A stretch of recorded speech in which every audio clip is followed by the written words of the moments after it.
सारा जोसफ, उदय प्रकाश, मंगलेश डबराल, राजेश जोशी इत्यादियों को जो साहित्य अकादमी पुरस्कार दिए गए हैं, इनकी कृतियों पर न देकर के इनकी राजनीतिक पहुंच पर दिए गए। क्या आप ये कहना निश्चित चाहते हैं? रूप से ये सही बात है। कृतियों का मैं कह तो रहा हूं, ये अमर साहित्य ऐसा है कि सरकारी खरीद नहीं हो तो तुरंत मर जाए, इसकी 5 कॉपी नहीं बिकती, कोई नहीं पढ़ता। पढ़ के देखिए, मैंने कविताएं सुनाई, आपकी चित्त प्रसन्न हो गया होगा सुन के कि ये कविताएं हैं, इस पर साहित्य अकादमी अवार्ड मिला है। नाचने जाने आंगन टेढ़ा, खाम खा एक आदमी का पैर खराब है, उसको बता रहे कथाकली कर रहा है। साहब उसको सीधा उसकी चिंता करो, अपनी अपनी। और दूसरे, मानसिक विलासिता को साहित्य बनाने का कोई मतलब नहीं है। समाज इग्नोर कर देगा। समाज में एक बहुत बड़ी शक्ति है, मैं कितना बड़ा हूं, कितना कदावर हूं, समाज मुझे किनारे लगाकर ऐसे आगे बढ़ जाएगा कि मेरा अस्तित्व नहीं रहेगा। बड़े बड़े 30 मार्का इसने ढाए हैं। अपने आप को समाज से जोड़ कर रखना पड़ता है। कोई कारण है ना कि निराला अच्छा खासा हमें आज भी पसंद आता है, महादेवी हमें आज भी पसंद आती हैं, पंथ हमें आज भी पसंद आते हैं, प्रसाद हमें आज भी पसंद आते हैं। राजेश जोशी की 4 लाइनें किसी को याद हो? कोई सुना दे। उदय प्रकाश की कोई कविताएं, ये जो मैंने आपको पढ़ी ये भी एग्जैक्ट नहीं है, रटी रटाई है, फिर भी ठीक ठाक नहीं है, भाव ऐसा होगा। किसी को ध्यान हो? लेकिन मुनव्वर राना ने क्यों दिया? मुनव्वर राना वो तो के बारे में मैं कहना, मैं उर्दू का आदमी हूं, उनकी बिरादरी का, और मेरे बड़े हैं, सीनियर हैं। मैंने आज सुबह ही उनसे इजाजत ली है कि मैं आपके खिलाफ लिखूंगा, मुझे इजाजत दीजिए।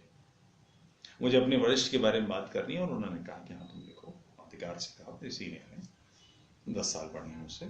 मुनव्वर राना शायर गनीमत है, ठीक ठाक है, बहुत अच्छे शायर नहीं है, बड़े शायर नहीं है, बट प्रोज बहुत अच्छी लिखते हैं। और हमेशा अपने चेहरे पर एक मुलम्मा, एक मुखौटा लगाए रखते हैं, कौमी एक जहती, ये फलाना ढिमाका। मगर उनकी जितनी प्रोज के आर्टिकल्स हैं, उनका सफ़ेद जंगली कबूतर या किताबें सब पढ़ लीजिए, जिस भी शायरी की किताब की प्रेफेस पढ़ लीजिए, उसमें सारी सारी हर के अंदर वो बाबरी मस्जिद ले आते हैं। बाबरी ढांचा विवादास्पद ढांचा है। बनारस में अगर मस्जिद है, काशी में अगर मस्जिद है, मथुरा में अगर ईदगाह है, तो ये मोहब्बत से नहीं बनी है, हिंदू मुस्लिम एकता के प्रतीक नहीं है, हिंदुओं को अपमानित करने के लिए। बाबरी मस्जिद के बारे में थोड़ा विवाद होगा, किंतु अयोध्या के लिए कुछ कह सकते हैं आप, किंतु बनारस का और मथुरा का तो लिखित है। और उसके बारे में आप कैसे कह सकते हैं कि मंदिर और मस्जिद बाएं बाएं डाल डाल के घूम रहे हैं? इसका क्या मतलब है? लोगों को आहत करता है, चोट पहुंचाता है। आप ऐसी बातें क्यों करते हैं? क्या सांप्रदायिक एकता का मतलब, कौमी यकजहती का मतलब इस्लाम की अतीत में की हुई गलतियों को ग्लोरीफाई करना और हिंदुओं को अपमानित करना है? यही वो कारण है जिस पर मेरा लेख है कि इस देश में 80% हिंदू हैं, और उसमें खासा बड़ा हिस्सा गाय के प्रति पवित्र भाव रखता है। हमने कभी एतराज नहीं किया, कोई नहीं बोला कि बकरीद के मौके पर करोड़ों बकरे मार दिए जाते हैं, मगर गाय की कुर्बानी पर क्यों जिद? आप इससे क्या लेना चाहते हैं? ऐसा क्यों कर रहे हैं? आप हमें आहत करेंगे, अपने निकट के पड़ोसी। मैं नहीं जा रहा लड़ने के लिए, कोई और नहीं जा रहा, किंतु जो समाज बैठा है उसकी अपनी अतीत से जड़ें हैं, वो बिदक जाएगा। आप उसे उकसा क्यों रहे हैं? मुनव्वर ने भी यही किया, इसीलिए मुनव्वर राना साहब से माफी के साथ कि मैं आपका छोटा हूं, मगर आपकी गलत बातों के खिलाफ तो मैं तब भी था जब आपका मैं 25 साल पहले बहुत छोटा था, आपसे बात करता था कि आप ये क्या कह रहे हैं, क्यों कह रहे हैं। उनकी एक नज्म है, एक नज्मनुमा गजल की किताब है, महाजिरनामा। पाकिस्तान जो लोग चले गए उन्हें महाजिर कहा जाता है। इस्लाम के लिए जो अपना देश छोड़ के दूसरे देश में जाए उन्हें महाजिर कहा जाता है।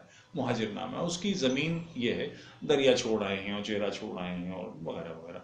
वो शेर कहते हैं, हम बहुत रोई थी हमको याद करके बाबरी मस्जिद, उसे फ़िरका परस्तों में अकेला छोड़ आए हैं। आपको दिखाई नहीं देता कि बाबरी मस्जिद फ़िरका परस्त नहीं है, फ़िरका परस्तों ने इस हिंदुस्तान को जलील करने के लिए मस्जिद बनाई थी। आपको इसका एहसास नहीं है, और फिर आप सोचते हैं कि आपकी यकजहती का मुलम्मा उतरेगा नहीं, लोग चैलेंज नहीं करेंगे। बहुत खराब बात है, ऐसे काम नहीं करने चाहिए। बेपढ़े लिखे आम मुसलमान मजमे की ताली पिटवाने के लिए आप मुशायरों में ऐसी बातें करते हैं। आपको ध्यान रखना चाहिए कि तकलीफ दे बातें हैं, लोगों के जख्म मत कुरेदिए। आज तक ये बातें क्यों हो रही हैं? मोदी सरकार आने के बाद ये सब बातें क्यों हो रही हैं? मैं वो तो कह रहा हूँ, नहीं ये बातें हमेशा से होती आई, कोई नई चीज नहीं है, पहले भी हुई हैं और विरोध किया गया है। मगर अब मोदी सरकार आने के बाद कुछ मैंने अभी थोड़ी देर पहले कुछ सुपारी सी ले ली है उन्होंने कि अब कैसे करके उसको हिलाना है। मैं इस विषय में थोड़ी सी बात करना चाहूंगा। 1947 में विभाजन हुआ, लाखों लोग मारे गए, करोड़ों लोग विस्थापित हुए, भयानक बलात्कार हुए, ऐश्वर्यशाली लोग बिल्कुल सड़क पर आ गए, भीख मांगने की नौबत आ गई, बहुत पीड़ा थी। उसके बाद जो भारत में पहला चुनाव हुआ, स्वाभाविक था कि हिंदू सांप्रदायिक होकर हिंदूवादी पार्टी को वोट देते। 1952 में जनसंघ को 2 सीटें मिली थी, पंडित श्यामा प्रसाद मुखर्जी की। ये नेहरू के मंत्रिमंडल में शिक्षा मंत्री रहे हुए आदमी थे, बहुत कदावर बड़ा आदमी था कलकत्ता से। दूसरा पंडित प्रेमनाथ डोगरा, ये सदैव महाराजा हरि सिंह से टकराते रहे, डोगरों के बड़े नेता थे, जम्मू से ही जीते। हिंदुओं ने उस समय भी इतने कड़वे माहौल में भी जनसंघ को नहीं चुना था, केवल 2 सीट गए थे। आज हिंदू बिल बिला रहा है, इसके लिए जिम्मेदार कौन है? इसके लिए मनोवराना जैसे लोग, आजम खां जैसे लोग जो ढेले मारते हैं और सोचते हैं कि ढीले मारने के बाद वो अपने जिस समाज से हैं उसकी ताली पिटवा लेंगे, मगर दूसरों में प्रतिक्रिया होती है। ये बहुत पीड़ादायक बात है, ऐसे काम मत कीजिए। भारत केवल हिंदुओं से नहीं बनता, उसमें मुसलमान, ईसाई, पारसी, यहूदी सब हैं, किंतु इसकी चिंता कीजिए कि हमें समरसता एक तरफा हिंदुओं के गले नहीं डाल सकते। आप ऐसे काम मत कीजिए कि लोगों को तकलीफ पहुंचाएं और लोग रिएक्ट करें। लेकिन आजम खान ने तो जो अपनी अभी हालिया बयान में एक बार कहा था कि मैं संयुक्त राष्ट्र के अध्यक्ष को पत्र लिख रहा हूँ, और उन्होंने वो पत्र लिखा जिसमें कि उन्होंने भारत में मुसलमानों की दयनीय स्थिति के विषय में एक गुहार लगाई है। क्या आपको लगता नहीं है कि जिस प्रकार का वातावरण बन रहा है उसमें इस प्रकार की घटनाएं नहीं होंगी या इस तरह के लेख नहीं लिखे जाएंगे? आजम खान साहब रामपुर से 1 सीट के आदमी हैं, राजनेता हैं, उनको अपने वोट बैंक के लिए काम करना है। इस बार इत्तेफाक से उन्होंने कुछ बहुत जहानत की बातें कही, बहुत अक्लमंदी की बात कही है। भारत में भी गौमांस, गौहत्या बैन होनी चाहिए, गौ बेचने पर प्रतिबंध लग जाना चाहिए। आजम खान साहब ने बयान दिया है, बहुत अच्छा बयान दिया है, मैं उसका स्वागत करता हूँ। मगर इस विषय पर संयुक्त राष्ट्र संघ के महासचिव के पास जाना सबसे अच्छा था। अल्लाह मियां के पास जाते, उससे कहते कि भैया सीधी सीधी कुछ हिलाओ, सारे हिंदुस्तान को ठीक कर दो। भारत को शर्मिंदा करने के लिए ऐसे काम, इसका क्या मतलब है? लेकिन तुफैल साहब, आपको लगता नहीं है कि जब उन्हें कहीं उनकी बात नहीं सुनी गई तो उन्होंने ये बात कही कि वो क्या अपेक्षा कर रहे हैं संयुक्त राष्ट्र संघ के महासचिव के? वो भारत में आके जो प्रदेश सरकार है, मुलायम सिंह सरकार, उसका गला काट देंगे? आखिर उत्तर प्रदेश में मुलायम सिंह जी की सरकार है, जिसका हिस्सा वो भी हैं। ये अपनी सरकार पर प्रश्न चल लगा रहे हैं। लॉ एंड ऑर्डर की समस्या है ना, अखलाक ने गाय की हत्या की तो भी लॉ एंड ऑर्डर की समस्या है कि उत्तर प्रदेश में गौ की हत्या बैन है, इसने हत्या की, उसकी हत्या लोगों ने की, ये भी बैन है। ये दोनों लॉ एंड ऑर्डर की समस्या उत्तर प्रदेश पुलिस की है, सीएम की है। ये तो साबित नहीं हुआ, जो रिपोर्ट आ रही है तो साबित नहीं हुआ कि वो ये तो तय है ना कि वो गौमांस है, जो भी है, किंतु ये तो तय है ना कि अखलाक मारा गया, अपने आप पत्थर उसके ऊपर नहीं बरसने लगे, लोगों ने मारा उसको। तो ये लॉ एंड ऑर्डर की समस्या तो है। तो इसके लिए जो स्थानीय पुलिस है, स्थानीय जो भी व्यवस्था है, प्रदेश की सरकार है, उसको कुछ क्वेश्चन करें। यूएनओ का महासचिव क्या करेगा? उसके हाथ में ऐसी कौन सी जादू की छड़ी है? ये तो अपने एंड पर करना पड़ेगा ना। लेकिन सर, बदनामी तो काफी होगी देश की बदनामी नहीं प्रेस कर रही है, बाकी किसको परवाह? सब हंसते हैं ऐसी बातों पर, कोई ध्यान भी नहीं देता। किसको इसकी परवाह है कि एक एमएलए भारत का, एक प्रदेश का सामान्य सा, वो उसको, अगर आप इस तरह से देखिए, कश्मीर घाटी में फलानी जगह आईएसआईएस के झंडे लहराए गए, पाकिस्तान के झंडे लहराए गए। ये किस लिए लहराए जाते हैं? पाकिस्तान के झंडे लहराने से क्या होता है? वो इलाका पाकिस्तान में चला जाता है या आईएसआईएस आ जाती है। ये इसलिए लहराए जाते हैं कि आप जो पत्रकार कैमरा लेकर उसको कवर दे रहे हैं, इसलिए आप छोड़ दें, इसको पूछेगा भी नहीं कोई। उसकी दिलचस्पी है कि आप इसको मीडिया में कवरेज मिल रहा है, आप ऐसी बेहूदगियां कवर करना बंद कर दीजिए, खत्म हो जाएगी। मीडिया को फिर क्यों उतना शौक चल रहा है भारत की बेइज्जती करने का? सब मीडिया भारत की बेइज्जती नहीं कर रहा, मीडिया अपने टीआरपी बढ़ा रहा है। और टीआरपी आदमी के कुत्ते ने काट लिया इसमें नहीं है, कुत्ते के आदमी ने काट लिया इसमें है। तो राष्ट्र के सम्मान पे के ऊपर निश्चित रूप से मैं एक बड़ी घटना से बताता हूं। 9/11 की घटना हुई,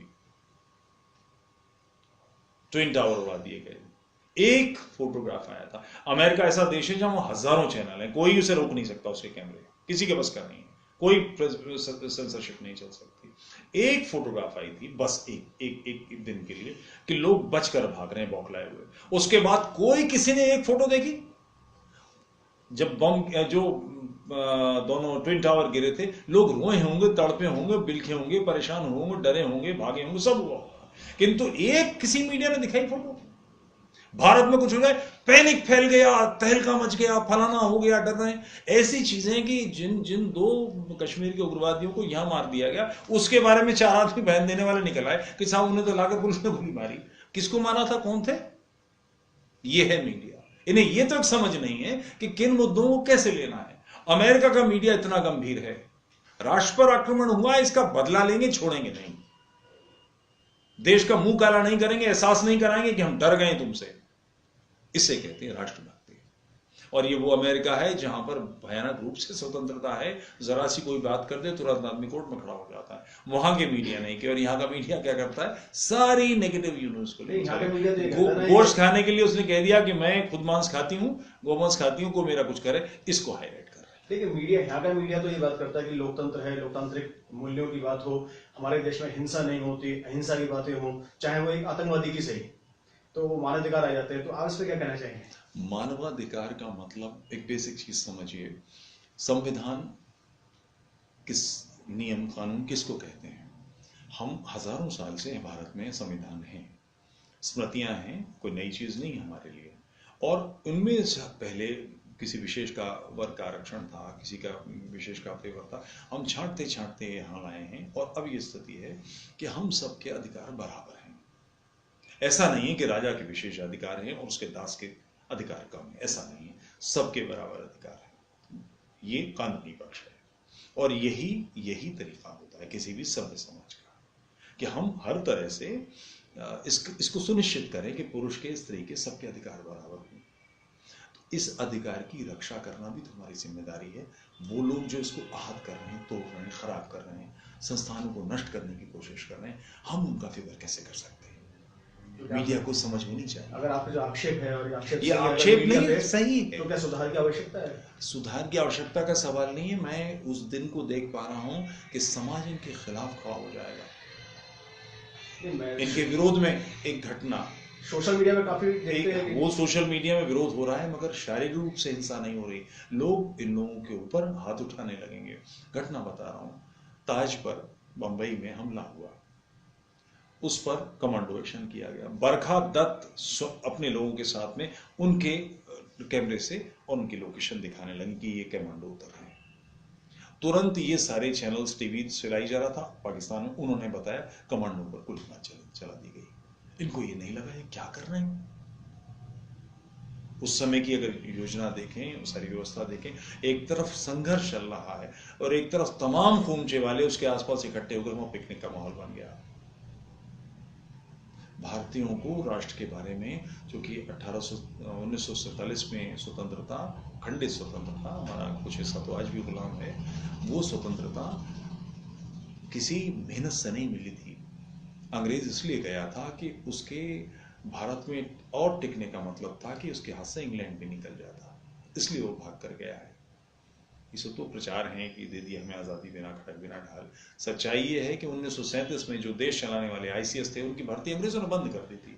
आप एक किताब देखें, डोमिनिक लापियर लैरी कोलिंस की लेटर्स ऑफ माउंटबेटन, उसमें ये सारे उल्लेख हैं, सारी चीजें हैं। अगर कोई सिस्टम भारत से अंग्रेज जाना चाह रहे हैं और तो सबसे पहले जो सिस्टम चलाने वाले लोग हैं, आईसीएस, उनकी भर्ती बंद की। उन्होंने कहा नहीं, अब फर्दर नहीं चाहिए हमें। तो देश तो आजाद नहीं होना था, इसके लिए जो स्ट्रगल होनी चाहिए थी। काश बड़ा संघर्ष होता, हमें पता होता कि आज़ादी किस चीज़ का नाम है। आम पत्रकार इस बात को सोचता भी नहीं, आम भारतीय भी नहीं सोचता। यही देश है कि यहाँ से लाखों कश्मीर से हिंदू निकाल के हटा दिए गए और किसी के कान भी जो नहीं रहेंगे, किसी को तकलीफ नहीं हुई। ये अजीब स्थिति है। उसका कारण ये है कि नेशनलिटी हमारी कमजोर है।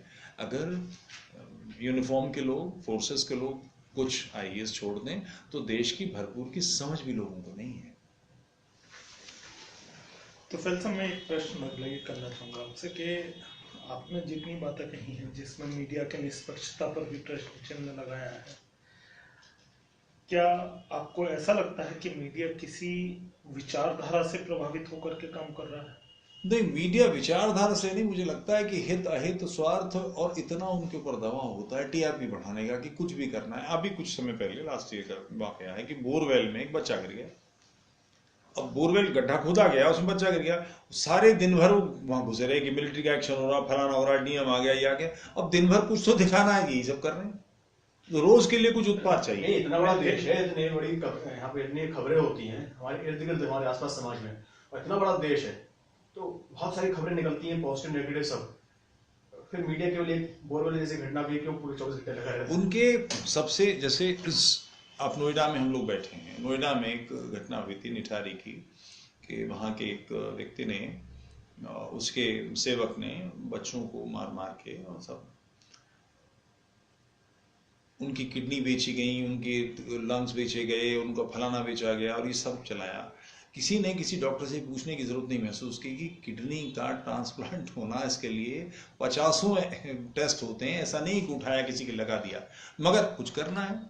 इमेज ऐसी बना दी कि नोएडा लगभग नरभक्षियों का शहर बना दिया सारे भारत में। कारण क्या था कि नोएडा में सारे मेन चैनल बैठे हैं, कहीं बाहर जाने के लिए गाड़ी चाहिए तो कोई मुश्किल नहीं, उठाया कैमरा, एक आदमी लिया और पहुंच गया, और जो मर्जी आया वैसा करने लगे।